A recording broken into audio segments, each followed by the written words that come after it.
Welcome to this episode of the Million Dollar Mastermind. I'm Larry Weidel, and before we get started, if you want to know exactly how to win again and again, go to weidelonwinning.com/webinar now to watch something I've put together for you. Now let's get going into this episode of Million Dollar Mastermind.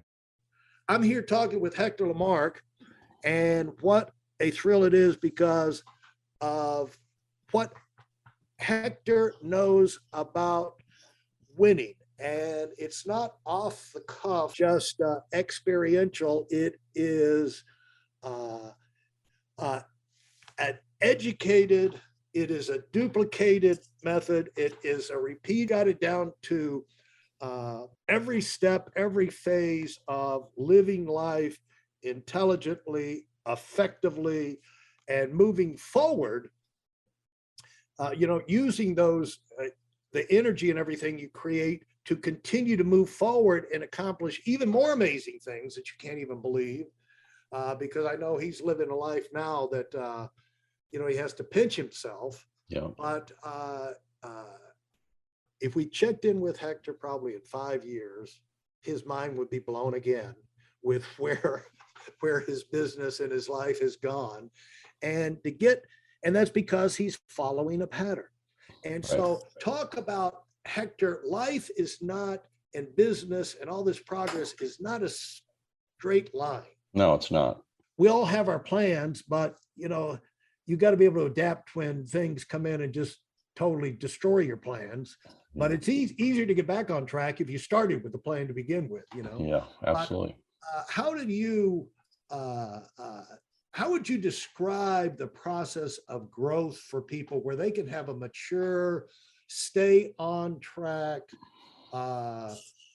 stability about when they run into the things we all run into, health problems, car wrecks, the thing for me that's, like obviously you have to have goals. Goals are super important. The problem with goals is they have an ending. Like if your goal is to make $100,000 a year, then you make 100,000, then what, right? I mean, so it ends. I think having a purpose with your life is the most important thing. And I have a purpose. I graduated from college. I have a degree in psychology. I was going to become a clinical psychologist until I figured out how to have a PhD, and it's another 2, 3, 4 years to school, and you still don't make any real money. And I said, no, it's not for me. And I did an internship with young kids, like junior high kids. And I just noticed that there's, trying to help them was really futile for the most part, because they would go back into their, you spend an hour with them a week and they go back into the dysfunctional homes and families. And it was almost like, running on a treadmill. And so my purpose has always been, since the beginning I started my business, is to help people develop and grow their self-image. Most people's self-images prevent them from having an amazing life because they don't see themselves as capable of doing something, or they don't believe in themselves for whatever reason, how they grew up. Maybe they have a dysfunctional family or whatever, but very few people have a legitimately high level self-esteem. And so my whole goal in building my business, my purpose, was to help people grow and develop so that their self-image follows and that grows and develops. So I'm a teacher. That's why I teach. I've never been a motivator. You're never going to hear me try to motivate you from the stage or tell you what a great car I drive or great house I have. I don't do that. I teach. And because I think equipping people is the key to building for helping people grow their self-image. When people start, having higher skill levels and more knowledge, they start having greater self-belief, and self-image starts to grow. That's why I'm constantly pushing people to work on their personal development, have a personal development plan of some sort. I do that. For me, I know that made the difference in my life. Is personal development that I've invested probably, I don't know, maybe $150,000 or more on personal development over the last 40 years. And the payoff has been just tremendous. I mean, it's really amazing. So I think you need to have a purpose. What is your purpose here?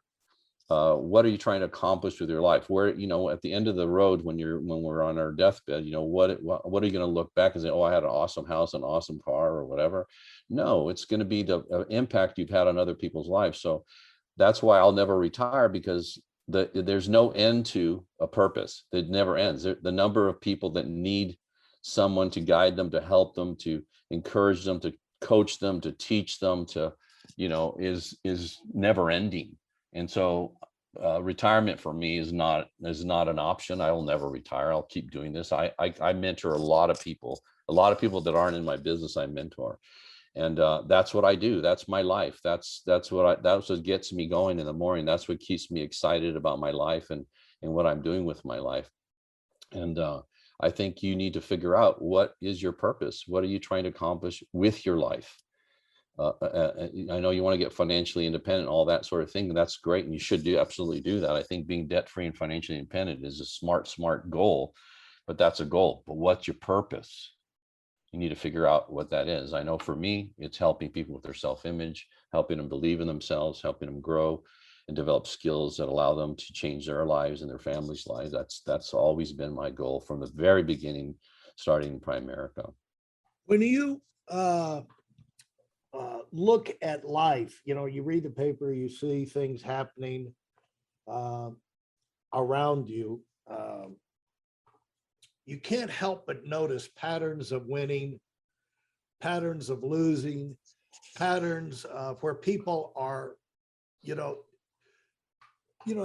after sport, a game on television or something, the winning coach, the losing coach, the things they say, and that's going to resonate with you far more than, because when we're listening, when we listen to people talk, we're listening on several levels.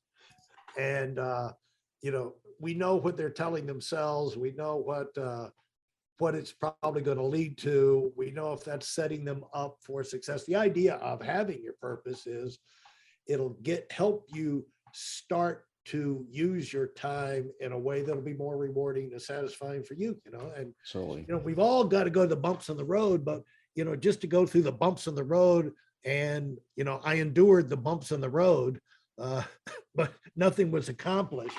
But if you go through that in the process of accomplishing things you're proud of in your life, then there's a purpose to everything, even dealing with negative situations and all. But as you observe, do you find yourself noticing things or seeing people, like people running for office, politicians and their campaigns and their interviews and how they respond, how they treat people around them, all of that stuff? You can pretty much recognize winners and people on track for future success and people that are just one-shot wonders. What are some of the things that you notice as you observe the parade of life? Well, the thing that you see, the number one thing that causes people to win and causes people to lose is their thinking. So you can tell what person's thinking by what the kind of words they use, what they talk about, and kind of questions they ask. So most people's thinking, especially if they're struggling, if you see people that are struggling financial, they're having challenges there, they're poor, they have a different thought process than the person that's not poor, the person that's well-to-do or wealthy. That's the difference. Because how we create everything in our life, it emanates from what we're thinking about. And this is how everything you've ever created in your life, you created. First, you thought about it, then you talked about it, then you put a plan together, then you acted on it, then you created it. Okay. Or that's how everything happens. But it always starts with what you're thinking about. And so most people's thinking is mediocre to not very good, right? I mean, it's just that's most people.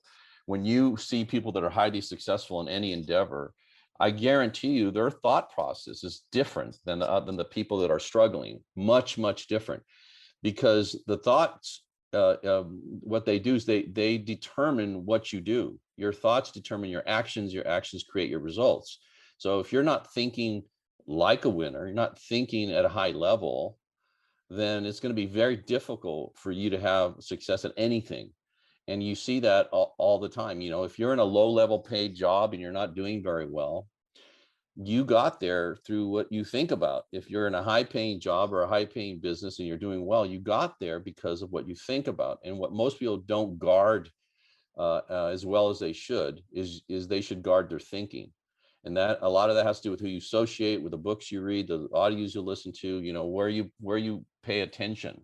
And so people, you know, my experience is most people's thinking isn't really very good. And so then that determines their actions and that determines their results. And you look at that, people coming into the business, why are some people, like in our business, they come in and they, you know, they somehow figure out how to do this thing. They end up doing incredibly well. And most people come in and don't. Why is that? Well, it's because they're thinking. It always is because they're thinking. You are exactly in your life right now where your level of thinking has taken you. Good, bad, different, it doesn't matter. That's where you are. That's where you will be. If you want to improve your situation, you must improve your thought process, your thinking. And I think where people get hung up, they think, I'm going to wait for a light bulb to come on to where all of a sudden I'm thinking right. But like you and I convinced ourselves that we could do it bigger by doing it bigger. And month by month, you know, moving forward, taking advantage of developing our skills and knowledge. Yeah. The new people that came in, the new possibilities, the new teams, having some targets, you know, some mountains to go after, and in the process, unleashing a bunch of activity that we learn things from. You know, you get success, but then you open up a whole world of opportunities to learn things you wouldn't have done if you hadn't moved forward. But even when we've had 2x4s on our face, it's like, okay, there's a big lesson. Mm-hmm. Yeah. I'm not going to expose myself to that again. You know, it's like being on the golf course and you got a big body of water on the left. You know, if you're a golfer, you're going to do everything you can to take that water out of play. Like, even if it's a bad shot, no matter how bad it is, if you have anything to do with it, that ball is not going in that water, you know, and you're going to steer around. But that comes from having hit it in the water a bunch, you know, growing up and learning the game. And so in life, even when we have disastrous habitus, we learn things like, okay, I got that down, that hurt, but now we move forward again. But you've got to go through the process of moving up from average to great step by step. And I think people they never push themselves to go through the stages of climbing the stairs, of going from, you know, the 2s to 4s to 8s to, you know, learning step by step how to get more done in a day, week, month, year, how to keep your team moving forward, you know, and all of those things. So as a result, they don't accomplish, you know, they never learn what they don't know. The only way to learn what you don't know is to move forward with what you do know. Right. And that's one reason behind why you have always been the one big takeaway I have had from every time I've been to a California meeting is you guys on stage telling them to, you know, they got to work hard, because really that's a starting point, you know. Yeah. And they got to be reminded of it, don't you think? Hey, listen, there's a lot of information online, but there aren't a lot of people who've actually done something. In my case, I've actually built a successful business that's accrued over $5 billion in assets under management and has done well even during trying times. Now, if you want to know exactly how I've done this, go to whiteelementwinning.com/webinar now. I've compressed a decade of learning into 5 short weeks just for those of you who want to give yourself an incredible advantage and are tired of waiting and watching others move up. Yeah, because I'm a golfer and I used to be a good golfer. I'm not as good as I used to be, but you know, you mentioned about water, And the difference between a professional golfer, and I have a lot of friends that played on the PGA Tour, and somebody that's an amateur, is the professional looks at the water and they know that's there, but they don't fixate on it. What they do is they only focus on their target, which is 10 feet right of the pin or whatever it happens to be. They think about the target. They don't think about the obstacle. And that's the differentiation. That's what differentiates people from pros from amateurs. The amateurs thinking, oh my God, I don't want to hit on water. And with the problem with that, when you're thinking about the water, you're thinking about something negative happening, you unconsciously, subconsciously, you create the situation you don't want because that's what you're focusing on instead of focusing on the target. And I think that happens in our businesses as well, is instead of focusing on the problems, we need to focus on the target where we want to be, not where we don't want to be, because your thinking creates the next situation in your life. And so that's how can we say that to them? Yeah, and you're exactly right. And I appreciate you correcting that.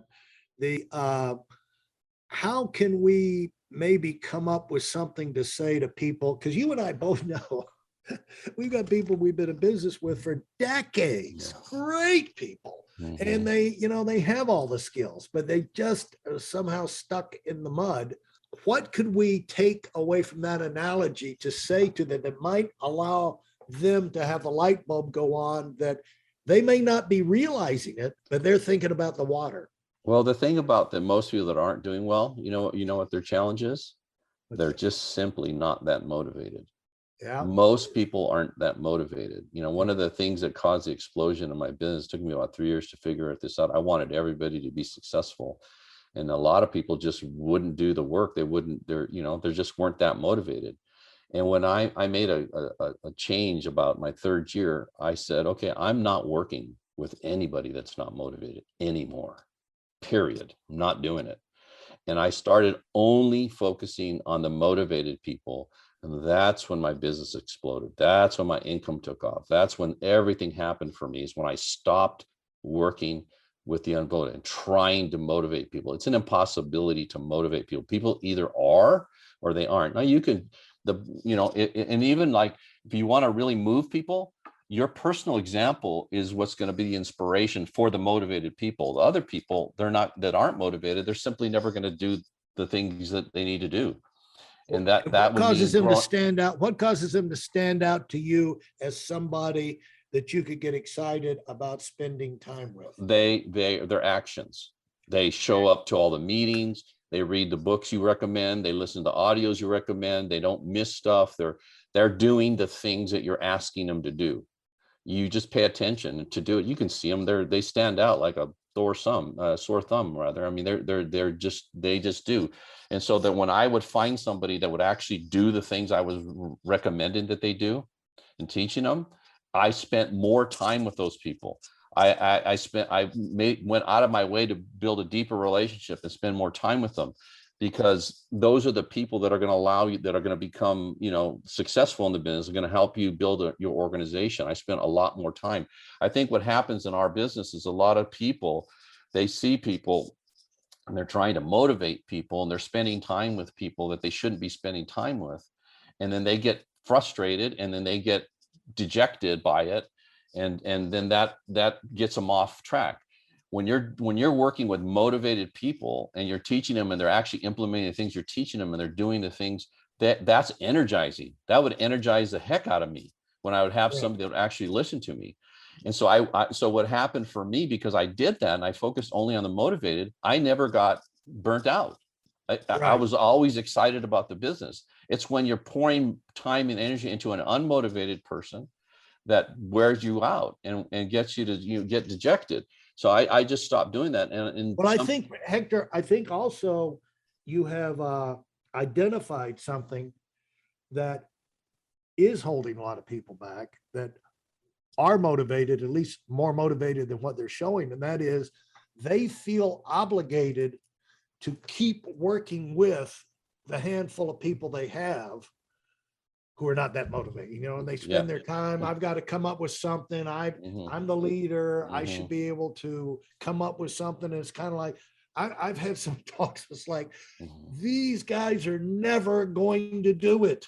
Yeah. You got to get some new blood, Yeah. And really that's the key. If you're on track where you got new blood coming in and All the time. you got someone on your team and you're working with them and they never get any new blood. They're just kind of going like a dog chasing their tail. Mm-hmm. That should send you a message. You're going to be a dog chasing your tail the rest of your life unless you cut them loose and Right. go get somebody who will run with you. Yeah, people would come to me all the time. Hey, Hector, I got this guy or this gal. They're really great. They could be really great at the business. How can I get them going? And I would say, well, you need to go find somebody else. Yeah, but Yeah. you don't understand. They're really awesome. They could be really great. I think they'd be an RP. What should I do with them? Nothing. You should go find somebody else that's motivated. No, but Hector, you don't understand. No, go find somebody else. That's not the right person. If you have to be pushing them to motivate them to do something, they're wrong. That energy you're expending there is a complete waste. Yeah. Focus on finding the right people. That, when people, what's the gotcha in our business? The gotcha is that you have to work your tail off to find the right people. It's like mining for diamonds, right? Or mining for gold. You got to turn over a lot of dirt to find that. Well, that's prospecting. You need to be prospecting more people till you find those people, the right people. If you're not willing to accept that, you need to accept the fact that you're lying to yourself. Yeah. Well, because they don't want to do the work, because Larry. You don't want to go get someone new. They don't want to do the work. They don't want to do the. They don't want to do the work. Not this person and this person needs motivation. No. The problem is you not wanting to do the work. Absolutely. Go get somebody who actually will work. Yeah, absolutely. It's work. And prospecting's a work in our business. In any sales business, it's prospecting. You gotta be relentless about prospecting. I remember a lady coming up to me one time after a meeting saying, Larry, what do I need to do to get off, square one? I just want to burst out and climb the charts and just go crazy and climb up there. And I said, hang around for another 5 or 10 years. I said, because obviously you're not motivated. You don't want it bad enough right now. So all I can tell you is just kind of hang close to the fire until you get a burning desire to move up. Because right now, if you had that, you wouldn't be asking me that question. Well, it's like if you're an athlete, you played sport. I did too. I said, if you're a coach and you're trying to build a world-class organization, you don't focus on the unmotivated people that are out for the team. You focus on the motivated people that are really doing what you're asking them to do. Right. That's what you do. That's how you build a championship team. It's no different in any business. You build a championship team because you find the right people and you go through the numbers to find the right people. The number one problem most companies have is finding the right people. Because you can't build a great organization of any kind without the right people. And the people that do great, all the great companies, what they're doing, they're always prospecting, whether it's Apple or Microsoft or any business, right? They're always prospecting for talent, the people that are the right kinds of people that will help them move their business to the next place, right? A higher place. That's it. That's every business, not just our business. It's every business that works that way. So if you're not understanding that and willing to do that, you're just never going to get where you can get. Yeah. And the thing is, when you get that person, they will stand out. You don't have to come up with an idea to make them stand out. Right. When you get them on board, they're going to be so excited about the situation, working with you, whatever it was you told them, they're going to jump in and they will stand out. That's you'll tell you guys. It's easy to see them. They stick out, like I said, like a sore thumb. This has been fantastic, Hector. You've been really generous with your time and all. And hey, would you like to give a final word to wrap this up? Yeah, sure. I think the thing and I say this, I've already said it, you need to really focus on growing your skill sets and your knowledge, and you need to stay really focused on that. You need to focus on being great at what you do. Don't worry about the money initially. Worry about being great. Money will follow you if you get great at what you do. I see so many people chasing dollars. It's a mistake. I never chase money. I don't really even think. I look at the numbers all the time, but I'm not really worried about that. I'm worried about developing people and being great at what I do. and the money just keeps on flowing. And that's what you need to do. Focus on being great. You're a tremendous example in all of these things. These are not just words. This is a life you live and the represent, the representation you give for people. And, you're consistent all the way through, and you always have been. This has been so much fun for me. I hope you've had a good time. I have. Yeah, it's been great. It's been And awesome. It's always can't fun. wait to see you again. And hopefully our paths will cross soon. Yeah. All right. So, hopefully on the golf course. yeah. And say hello to your family for me. I will. And Thanks, look forward buddy. to the next time. Appreciate you. Keep up the great work. This is helping, I think, a lot of people. Appreciate it. You're very generous. Thank you very Bye-bye. much. If you enjoyed what you've heard and are dead serious about finding out for yourself exactly how this works in the real world, I've taken the most valuable business lessons I've learned over 40 years and put them into something for you to watch. Go to whiteelemwinning.com/webinar now in order to move up as fast as possible. I'm Larry Weidel, and I run the $1 Million Mastermind. Go, go, go.